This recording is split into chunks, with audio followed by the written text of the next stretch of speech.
విచిత్రమైన ఒక వింత పరిణామం అయినప్పటికీ మాకు గత్యంతరం లేదు. ఈరోజు న్యాయ సహాయం కోసం వచ్చాం కాబట్టి మీ అందరూ కూడా మాకు మొదటి కూడా మాకు ఎంతో ఆనందంగా ఉంది. కాబట్టి మీకు ఒక రిప్రజెంటేషన్ ఇస్తాం మేము. దాన్ని మీరు ఎమ్మెల్యే గారి దృష్టికి అదేవిధంగా కలెక్టర్ గారి దృష్టికి తీసుకొచ్చి దీన్ని ఒక రద్దు చేయకుండా ఈరోజు ఏమవుతుందంటే ఈ సమస్య పక్కదారి పెట్టే పరిస్థితి వచ్చింది.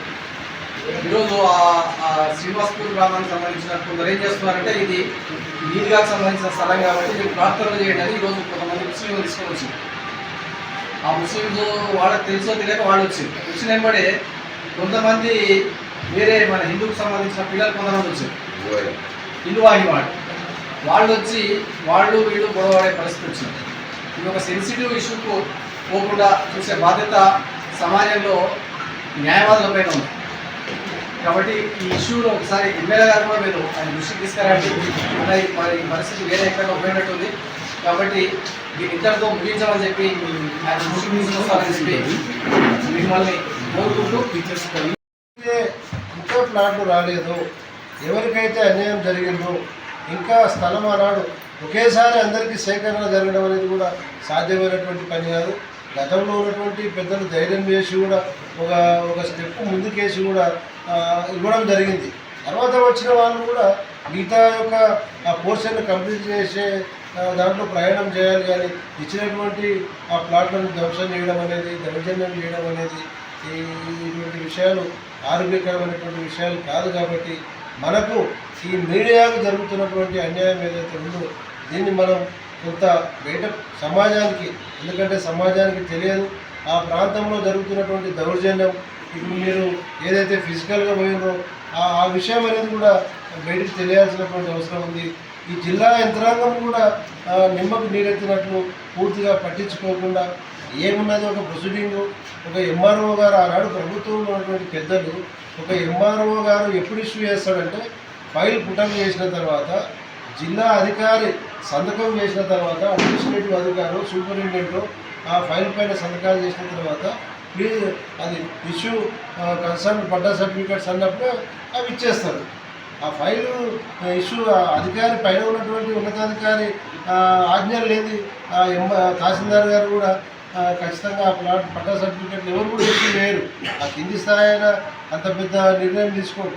ఈరోజు మన అదే ఇండియన్ అడ్మినిస్ట్రేటివ్ ఆఫీసర్ కలెక్టర్ గారు మరి ఆ విధంగా ఎందుకు మాట్లాడుతున్నాడు అనే దానిపైన మనం దాన్ని రెండవ అంశంగా పరిగణలోకి తీసుకున్నాం. మొట్టమొదటగా మనం ప్రజాక్షేత్రంలోకి పోవడానికి మీరు ప్రయత్నం చేయండి. దీని సమాజంలో మనం ఖచ్చితంగా దాన్ని నిరసన రూపకంగా మీరు ఏ విధంగా దాన్ని నిరసన తెలియజెప్పాలో అనే దాని మీద మీరు దాన్ని ప్లాన్ చేసుకోండి. బార్ అసోసియేషన్ మీకు ముక్త కంఠంతో మీ వెంట ఉంటుంది, మీ వెంబడి ఉంటుంది, మీ సమస్య పరిష్కారం అయ్యేందుకు ఉంటుంది. మీరు ఎవరైతే ఆ ఫీల్డ్ మీద పోయినప్పుడు కూడా మమ్మల్ని కూడా పిలవండి. మీకు ఎవరు దాడి చేస్తారో మేము కూడా ఖచ్చితంగా వస్తాం.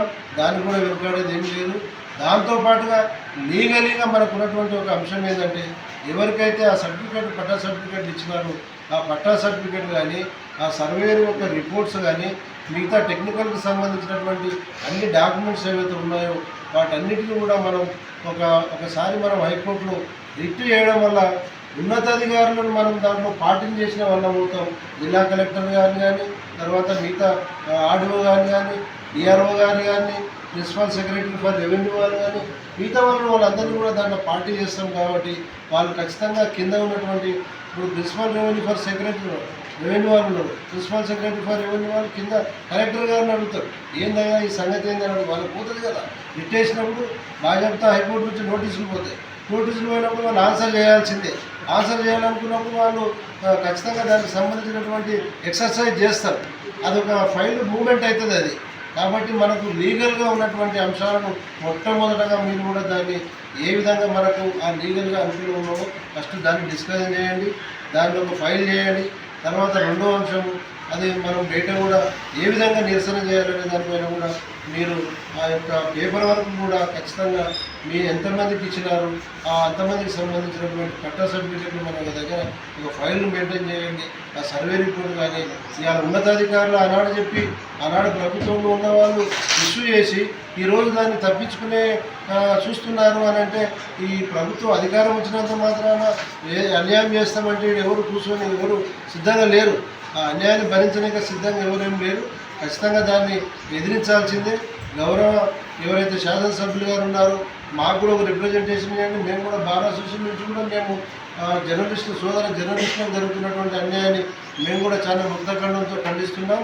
ఆ ప్లాట్లను ఏదైతే ఇచ్చినటువంటి ప్లాట్లను కంటిన్యూ చేస్తూ దాన్ని సాధ్యమైనంత వరకు ఏదైతే ఫెన్సింగ్ చేస్తూ కాంపౌండ్ వాల్ నిర్మాణం చేస్తూ మిగతా వాళ్ళు ఎవరైతే ఇంకా అర్హత ఉన్నటువంటి జర్నలిస్టు సోదరులు ఉన్నారో వారికి కూడా న్యాయమైనటువంటి డిమాండ్ వాళ్ళది ఇవ్వాలనే దాని కూడా మేము కూడా ఖచ్చితంగా రిప్రజెంటేషన్ ఇస్తాం. కాబట్టి ఒక ప్రణాళిక ప్రకారంగా మనం ఆ వీధి పోరాటాలు ఒక తెలివిగా ఒక మంచిగా టెక్నికల్గా కోర్టు పరంగా పనిచేయడం, తర్వాత మిగతాది కూడా ఏదైతే మనం బయట కూడా ఏ విధంగా కార్యాచరణ చేయాలనే దాని మీద కూడా మీకు అందరికీ తెలుసు.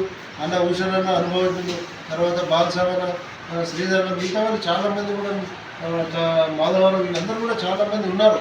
కాబట్టి దాన్ని ఖచ్చితంగా జర్నలిస్టుల దగ్గరికి పోతే మళ్ళీ ఏమవుతుందనే అనేంత ఒక కార్యాచరణ మనం ఈ జిల్లాలో తీసుకురావాలని దానికి మీరు ఒక ఐక్యత మొట్టమొదటిగా మీరు ఒక ఐక్యత మీద ఉండండి. మీకు జరిగినటువంటి అన్యాయాలను బార్ అసోసియేషన్తో నాకు ఏ విధంగా అయితే దృష్టికి తీసుకొచ్చిందో ఇంకా సమాజంలో ఎవరైతే మీ వెంట ప్రయాణం చేసే కొన్ని సంఘాలు, స్వచ్ఛంద సంస్థలు కానీ, ప్రజా సంఘాలు కానీ, కొంత కుల సంఘాలను కూడా ఏకం చేసుకొని ఒక ఉమ్మడి కార్యాచరణ చేపడదాం. దానికి కూడా మేము మీ వెన్నట్టు ఉంటామని కూడా మనవి చేస్తూ మీరు ఈ యొక్క కార్యాచరణ మొదలుపెట్టవలసిందిగా కోరుతూ మీకు ఖచ్చితంగా న్యాయం జరిగే వరకు ఈ బార్ అసోసియేషన్ మీకు న్యాయ సహాయం కూడా మేము ఖచ్చితంగా మా వాళ్ళు సీనియర్ న్యాయవాదులు ఉన్నారు, చాలా విభిన్నమైనటువంటి వాళ్ళు ఉన్నారు, వెంకటేశ్వర రెడ్డి కానీ, శ్రీరామన్న కానీ, ఇంకా చాలామంది మన వాళ్ళు ఉన్నారు. కాబట్టి ఖచ్చితంగా మేము బార్ అసోసియేషన్ మీ యొక్క న్యాయమైనటువంటి డిమాండ్ను మేము ఈరోజు చాలా ఫీల్ అవుతున్నాం. కాబట్టి మేము వీధి పోరాటం